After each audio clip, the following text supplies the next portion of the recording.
Қайықшы ата хикаясы. Бекен Қайратұлы. Осы бір оқиға есімнен еш кетпей қойғаны. Ауылымыз дарияның жағасында орналасқандықтан, көктемде су тасығанда арғы бетке өте алмай қатты қиналушы едік. Әсіресе мектептің жоғары сынып оқушыларына өте ауыр тиетін. Өйткені біздің шағын ауыл мектебі 7 сыныпқа дейін оқытады да, қалған жоғары сыныптар арғы беттегі Құмкөл ауылына қатынап оқиды. Мен 9 сыныпта оқып жүрген жылы көктемде су қатты тасыды. Әсіресе сең қатты жүрді. Күллі ауылдың сенері Шерәлі ата. Жарықтық қыс ауған тұстан бастап ескі қайығын жамап жасқайды, ескегін жаңалайды. Су тартылғанға дейін арғы бетке адамдарды тасиды. Шерәлі атаның қайығына отырған адам өзін қауіпсіз сезінеді. Өйткені атаның қайық жүргізу шеберлігі шексіз. Дарияның ағысын, жүзген сеңнің жылдамдығын дәл өлшейді де, қайығын мұзға қақтырмай, жарға соқтырмай лыпылдатады. Бір қызығы Шерәлі ата бәрін тегін атқарады, ақы алмайды. Бұл ісіне елде үйренген, ешкім ақы ұсынып әуре де болмайды. Сол кезде атаның жасы 60-тың үстінде болар деп топшылаймын. Белуарына түскен бурыл сақалы желбіреп, көрік кеудесін көтеріп қойып, ескегін құлаштағанда еріксіз сүйсініп қараушы едік. Бірақ менің көкейімде Шерәлі ата неге ақы алмайды деген сұрақ көлденең тұратын. Бір күні жағаға келсем, Шерәлі ата қайығының бауырын қара маймен сылап жатыр екен. Менің ассалауымды алды. Мұнда неғып жүрсің, балам? Жай өзім, ата. Жарықтық атамыз жалғыз адам деп естуші едім. Кемпірі болған, бірақ одан бала болмаған. Білетіндердің айтуына қарағанда атамыздың елі Нүкіс жақта. Біздің жаққа 30 жасында көшіп келген. Содан бері 30 неше жыл табан аудармай ақсыз адам тасиды. Неге олай? Сұрап көрсем бе екен. Ата, сізден бірдеме сұрасам бола ма? Ақсақал, бұл бала не сұрайды дегендей, көрік кеудесін көтеріп маған бұрылды да. Сен әлгі оңғардың тақпақ жазатын баласы емессің бе, деді. Иә. Шырағым, сенің жазған тақпақтарыңды аудандық газеттен оқып жүрім. Әсіресе әне бір қалай еді? Күрішшілер жайлы тақпағың. Ел ырысы ақ күріш пе? Сол. Сен, балам, болашақта жазушы болатын шығарсың. Солай ма? Расында жазушы болу менің қашанғы арманым. Атаның дәл басқанын қараш. Жазушы болам деп дік етіп жауап бердім. Шерәлі ата ақ сақалын желбіретіп маған бір қарады. Жалын шарпып шыжғырылып жатқан қара майға бір қарады. Төңкерілген қайықтың жалпақ сауырына бір қарады. Асықпай менің қасыма келіп жайғасты. Жазушы болам дедің бе? Ата.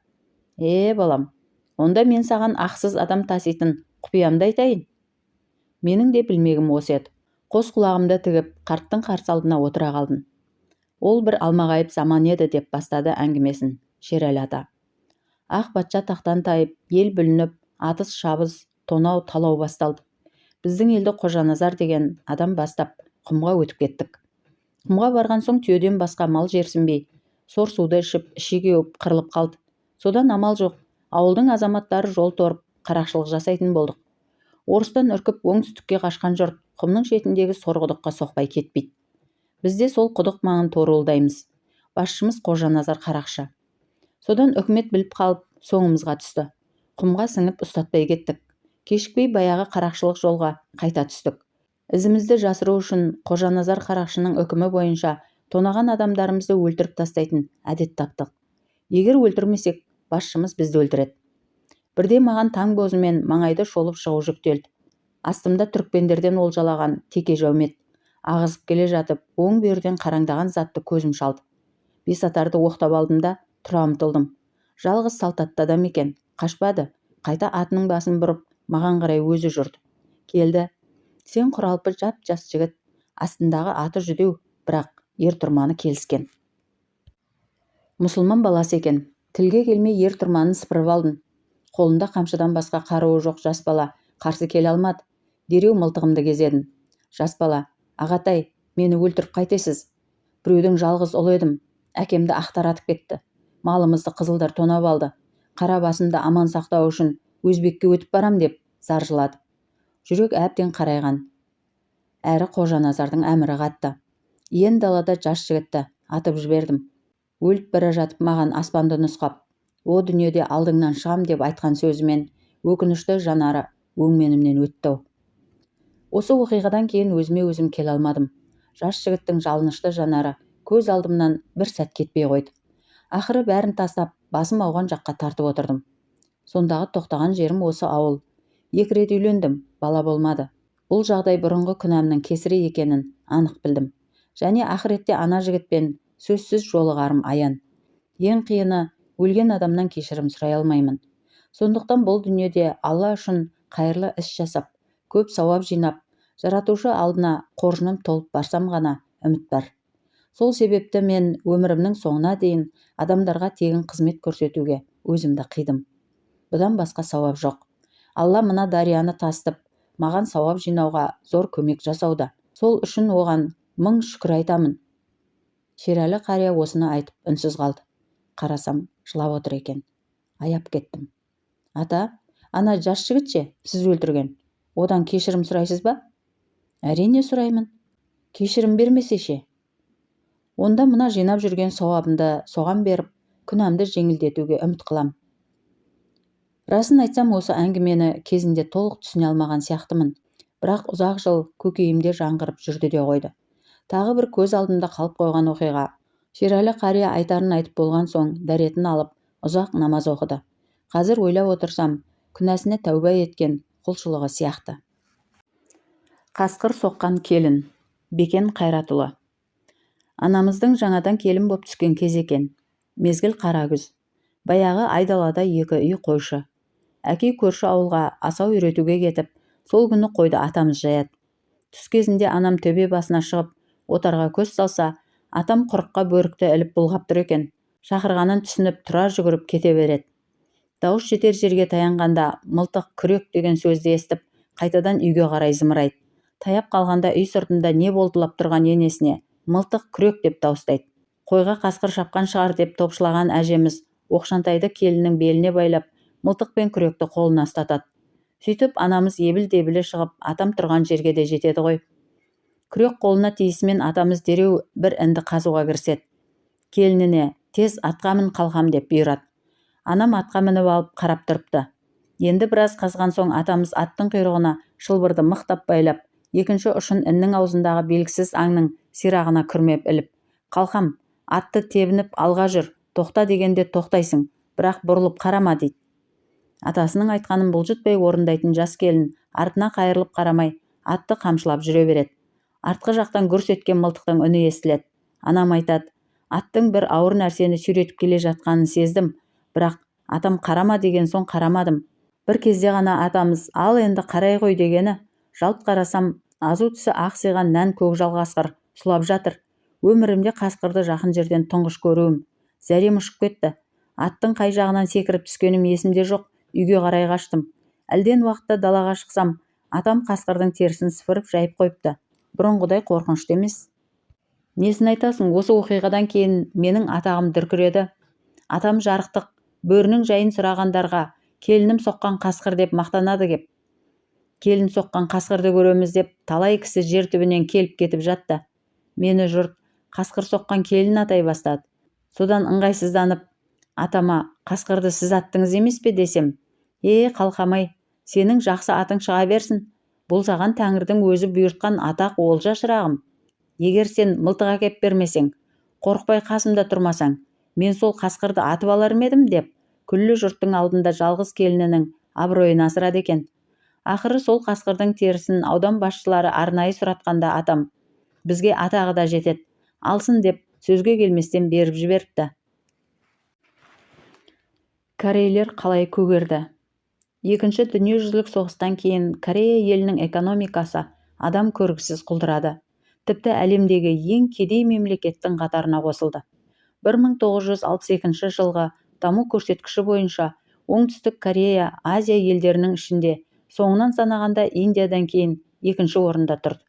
Халқының қамыс шақай мен шиден жасалған дөңгелек қалпақтан басқа іліп алар киімі болмады. Осы тұста елді мұндай күйден құтқаратын тек ұлттық идеология екенін түсінген бір зиялылар ел басында отырған тұлғаларға барып, Корей халқы тауықтан жақсы ма, әлде жаман ба деген жалғыз сұрақ бойынша бүкіл халықтық сауалнама жүргізуді үгіттейді. Сауалнама жүргізіледі. Әрине, ел тұрғындары түгелдей Корея адамы тауықтан жақсы деген жауапқа тоқтайды. Олай болса, дейді жоғарыдағы зиялылар, әрбір корей тауықтан бұрын оянып, іске кіріссін деп үндеу тастайды. Осы бір қарапайым ғана сауалнама күллі халықты ерте тұрып еңбекке жұмылдыра алған. Бұл бір. Екіншіден, елдің экономикалық әлеуетін көтеріп, өндіріс орындарын ашу үшін аса қомақты қаржы керек болады. Оны қайдан табады? Ел ағалары ақылдаса келе, екінші дүниежүзілік соғыстан кейін қақ жарылған неміс жұртының бір бөлігі Федеративтік Германия Республикасынан қарызға қаржы сұрап, ел шаттандырады. Ол тұста немістер қанды соғыста қирап қалған өндіріс ошақтарын жандандыру үшін жанталасып жатқан. Ауыр жұмыс атқаратын шахтерлар мен емханаларда санитарка жетіспейтін. Корейлер осы екі жұмысты өздері атқарып, алған қарызды жұмысшылардың еңбек ақысы арқылы төлеуге келісіп, 140 миллион марка несие алады. Сөйтіп, үкімет күллі Корей жастарына сауға салады. Корей халқының болашағы үшін жас жанын пида етіп, шетелге ақысы аз жұмысқа кім барады? Қолма-қол 46 мың қыз-жігіт сыбанып шығады. Көбі орта мектептің аға сынып оқушылары. Елімнің ертеңі үшін еңбегім садаға. Осылай деп, Кемпу әуежайынан ұшаққа отырған жанкешті жастар Германияны бетке алады. Жас қыздар адам аяғы жетпейтін қиырдағы ауылдық емханаларға жіберіледі. Олардың істейтін жұмысы өлген әруақтардың мүрдесін тазалап, жуу. Буыны қатып белі бекемеген бойжеткен үшін таңнан кешке дейін мәйітпен бірге болу қандай қиын. Бірақ олар төзді. Бірде-бірі кері қайтқан жоқ. Ал 1000 метрлік терең шахтаның астына түскендер ше? Тар қапаста тұншығып көмір қазды. Немістер 8 сағат жұмыс істесе, корейлердің күндік нормасы 10 сағат. Себебі белгілі. Алғашында даланың жабы жылқысындай тапал торы корейлерге күле қараған жергілікті жігіттер кешікпей олардың шыдам төзіміне бас шайқады.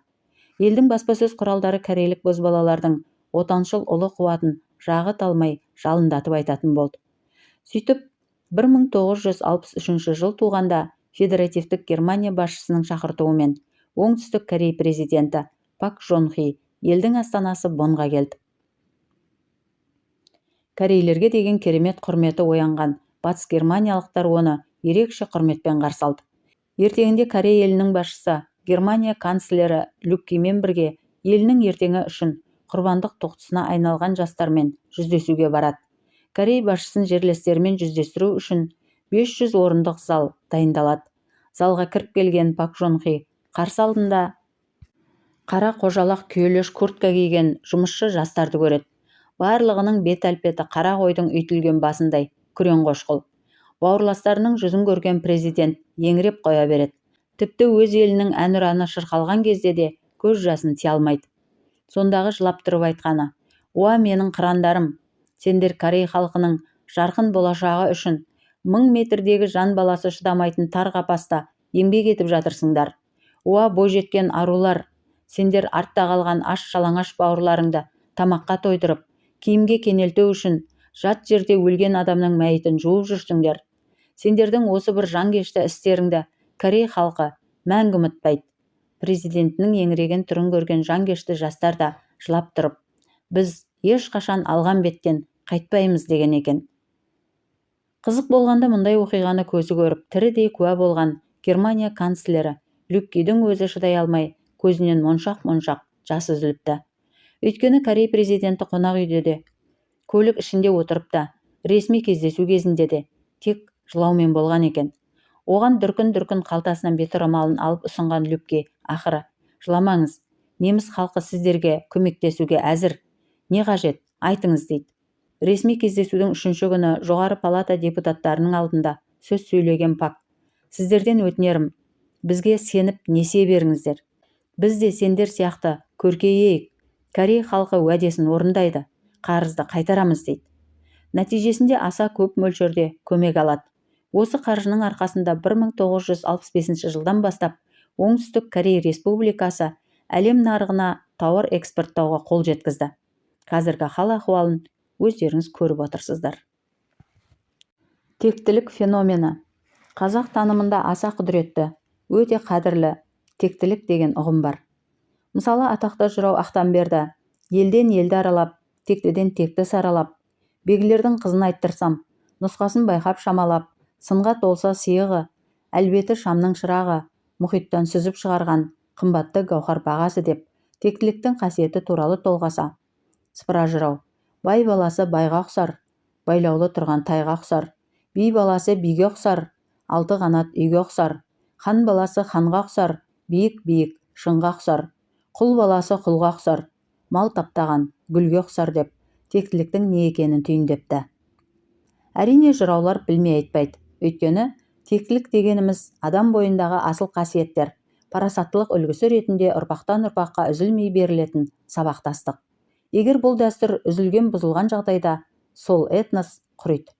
Мысалы, өткен ғасырлардағы отаршылық кезеңі халқымызды осы тектілік қасиетінен айыруға айрықша күш салды. Барлық саяси идеологиялық насихат құралдары ұлттың өзегі болған тектілігін жоюға бағытталды. Кеңестік кезеңде байларды тәркілеу, оқыған ұлт зиялыларының көзін жою әрекеті бұған дәлел. Сонымен қатар отарлаушылар халық үшін ең керемет заң оның дәстүрі деп ежелгі Қытай ілімгері Конфуций айтқандай, жүздеген ғасыр бойымызға атаның қаны, ананың сүтімен дарып, сүйекке біткен асыл тектілік қасиетімізден айырды. Сол жылдардың зарлы запыраны жайлы айтылған мына бір жоқтауда: аспаннан түскен жасынды, жасынға тіктім басымды, теңізден маржан сүзгендей теріп бір алдау асылды. Қаптайда көшкен қауымның қорымы қалдау о жалған, ардағы кетіп ауылдың тобыры қалдау о жалған депті. Расында, кеңестік колонизаторлар бізді баға жетпес асылымыздан айырды. Тарихшы этнолог ғалым Жамбыл Артықбаевтың сөзімен айтсақ, тектілерді баудай түсірген алапат азапты жылдардан кейін бұл мәселе өз бетімен кетті. Яғни елді аздыратын тексіз әрекеттер өркениет үлгісі ретінде ұсынылды. Тектіден текті туады, тектілік жолын қуады, тексізді төрге шығарма дейтін қазақтың көне ұстанымы жайына қалып, жарлылық, тексіздік, Абай атамыз айтқандай, арсыздана жалынатын жолсыздық көріністер жаңа қоғамда артықшылық ретінде дәріптелді. Тарихшы әлеуметтанушы Жаңабек Жақсығалиев тектілік феноменін сақтаудың негізінде ұзақ уақыт сүзгіден өткен асыл дәстүр, терең ой, ғасырлық өмір тәжірибесі, генетикалық ілім сіңген даналық көзқарас жиынтығы бар. Бұл қасиет ұрпақтан ұрпаққа қан арқылы, қатаң тәрбие арқылы дариды депті. Сол сияқты қазақ қоғамының байырғы басқару жүйесі мен генеалогиялық тұтастығы жайлы кезінде зерттеу жасаған марқұм ғалым заңгер Нағашыбай Шайкенов қоғамды берік тұрақтандырушы күш эволюциялық сабақтастық дейді. Яғни бұл дегеніміз билік мұралаудың тектілік технологиясы. Бұл үрдісті жер бетінде дамытқан һәм қатаң ұстаған көшпелілер қоғамы. Яки біздің ата-бабаларымыз. Мысалы, біздің дәуірдің 575-581 жылдары түркі қағанатын билеген Таспар тобы дүниеден өткен тұста ұлыс басқару жарғысы бойынша үлкен баласы Далобен таққа отыруы тиіс еді. Бірақ орданың бейбектері бұған келіспеді. Басқа әйелінен туған Анлоны таққа отырғызды. Жолы бола тұра тақсыз қалған Далобенға тағылған айып оның шешесінің тексіз жерден шыққандығы. Сол сияқты Моңғол үстіртінде ұлы көшпенділер империясын құрған Шыңғыстың кезінде онымен үзеңгі қағыстырып, тіпті қажет болса Шалгиз жырау айтқандай, тепсініп келгенде тебінгінің астынан ала балтасы ұрысып, тең атаның ұлындай мықтылық таныта алатын Жамұқа шешен деген ноян болды. Көптеген тарихшылар бұл адам Темужиннен артық болмаса, бір мысқал кем емес еді дейді. Бірақ Жамұқа ешқашан хан болмайды.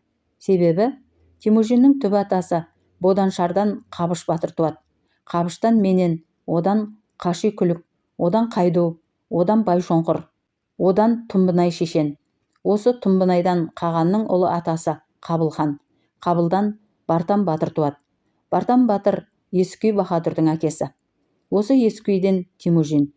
Біздің айтпағымыз, ертеде жоғарыдағы Боданшар қол бастап барып, қоңсы отырған Жадыран Жаршыт тайпасын шауып, олжаға түскен сұлу әйелді қатындық қалыпты.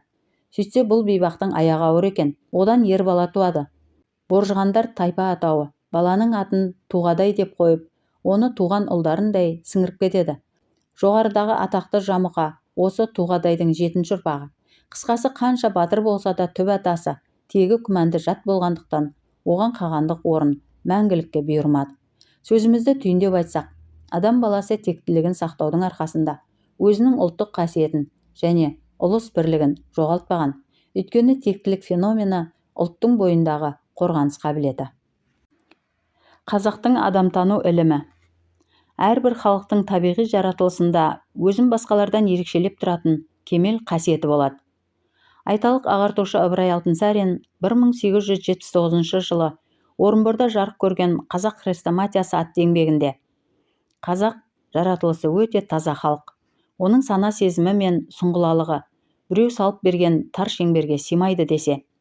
19 ғасырда өмір сүрген поляк зерттеушісі Янушкевич күнделігінде қазақтардың ақыл-ой қабілеті мен сұңғылалығына еріксіз таңырқай таңданбастан басқа амал жоқ деп, халқымыздың басқалардан артық кемел қасиеті жайлы тамсана жазады.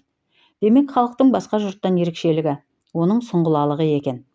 Бірде атақты қаз дауысты Қазыбек би таң бозы мен жылқы үйірін шолып келе жатып, беткейде ерін жастанып ұйықтап жатқан жиені Жәнібек батырды көріп: «Еліңді ел етерсің, ежелгі жерге жетерсің, екі бөрің тұрғанда екіленбей нетерсің» деп сақалын сипаған екен. Расында абыздың айтқаны келді. Жиені ерен батыр болды, елін 6 ай асырып, ежелгі жеріне жеткізді. Тарихта көк бөрлі Жәнібек деген аты қалды. Сол сияқты қазақта Аяз би атты ертегі бар. Осында хан ертегінің бас кейіпкері Жаман дейтін уәзіріне өзін сынатады. Жамекен ханның бетіне қарап тұрып: «Тақсыр, сіз 7 атаңыздан хан емессіз, қарапайым наубайшының баласысыз» дейді. Хан анасын шақырып сұрайды. Расында солай болып шығады. «Мұны қалай білдіңіз?» дегенде Жаман: «Алдыңызға алғаш келгенімде сіз мені наубайханадан ас ішуге жібердіңіз, содан білдім» дейді. Жоғарыдағы оқиғалардан біз қазақта аса керемет адамтану ілімі болғанын аңғарамыз. Бұл ілімді аталарымыз сұңғылалық деп атаған. Бірақ екінің бірі сұңғыла бола бермейді. Сұңғылалық адамға сезімтал түйсік, терең таным арқылы берілетін қасиетті ілім. Бұндай ілім иелерін қазақ қоғамы ел бірлігін сақтайтын, әділ үкім ететін би, яғни қазы етіп сайлайтын болған. Ғылымда адамтану, яғни сұңғылалық ілімін физиономистика деп атап, бұған адамның сыртқы табиғи қимыл қозғалыс ерекшеліктерін негіздей отырып, тұлғаның жеке мінез-құлқын аңғару арқылы ішкі сырын аңдай алатын ғылыми психологиялық сала деген анықтама берді. Ал мұсылман әлемі бұл ғылымды ильмул фироса деп атап, оны үйренуге өте-мөте мән берген. Қазіргі қолданыстағы парасат сөзі осы фиросаның қазақшыланған түрі. Тарихта фироса ілімін ежелгі Исраил қауымы жақсы игергені жайлы айтылады. Мысалы, Мұхаммед пайғамбар саллаллаху алейхи уассалам заманында ежелгі Исраил қауымы рас пайғамбар ма әлде өтірікші ме, барып білші деп, фироса ілімінің асқан білгірі Хусейн ибн Саламды жұмсайды. Ол кісі Алла елшісінің бетіне ұзақ қарап тұрып: «Бұл рас пайғамбар» дейді. «Қалай білдіңіз?» дегендерге: «Жүзінен жалғандықтың ізін таппадым» дейді. Жоғарыдағы оқиғаны негіздей отырып, ислам ғұламалары фироса адамтану ілімін үйренуге талап еткен тұлғаның бойында ең әуелі шыншыл, әділет сүйгіш, адалдық қасиеттері толық болуы тиіс дегенді алға тартады. Бұған дәлел ретінде олар Құранның Әнфал сүресі 29 аятындағы «Мен шыншыл құлыма ақ пен қараны ажырататын ілім беремін» деген үкімді ұстанып, адамтану ілімінің өзегі адалдық пен әділдік, яғни аятта айтылған ақ пен қараны ажырату үкімі адамтану ілімінің өзегі деген пайым жасап, оған тағы 2 шартты қосады. Олар үнемі жақсы нәрсе ойлау және адал тамақ жеу. Яғни мұндағы адал ас шартын бұзатын дүние ішімдік пен доңыз еті делінген кітапта. Әрі қарай пайымдай беріңіз. Біздің қазіргі таңда аталмыш ілімнен ажырап қалуымызға себеп неден екенін. Кезінде осы ілімді игеру үшін атақты ғұлама, мазһаб иесі имам Шафиғидің өзі Йеменге барып бірнеше жыл оқыған екен. Қайтар жолында үйренген білімін тексеру үшін жолай бір бәдәуидің үйіне қонақ болып түседі. Үй иесіне қарап отырып, өте сараң, ақшақұмар болу керек деп пайымдайды. Бәдәуи болса, имамды танып, оның атына шөп салып, өзіне жақсылап кешкі асты дайындайды. Имам: «Мен қателестім-ау» деп ойлап қалады. Кешкі астан кейін үй иесі: «Сізге бұл жер жайсыз болады. Төрге салқын бөлмеге төсек салып қойдым» деп қиылған кезде, имам қателескенімді-ай деп қатты өкінеді. Ертеңінде аттанатын болып үй иесіне: «Сізге көп рахмет. Қоғадай жапырылып қонақ еткеніңізге өте ризамын» десе, үй иесінің түрі өзгеріп кетеді. «Тез есебіңді төле. Атың 2 динардың шөбін жеді. Өзің 3 динардың асын іштің. Салқын бөлмеге қонып шықтың. Барлығы 15 динар бересің деген кезде имам Шафиғи оқуының тегін кетпегеніне қатты қуанып, алған ілімім зая кетті ме деп қорқып едім. Құдая тәуба, қателеспеген екенмін деп 15 динарды қуана-қуана төлепті. Біздің айтпағымыз, осында айтылған қазақтың адамтану ілімін қолға алсақ, көп қателіктен құтылар едік. Елбасының рухани жаңғыру бағдарындағы ұлттық код деп жүргеніміз осы емес пе?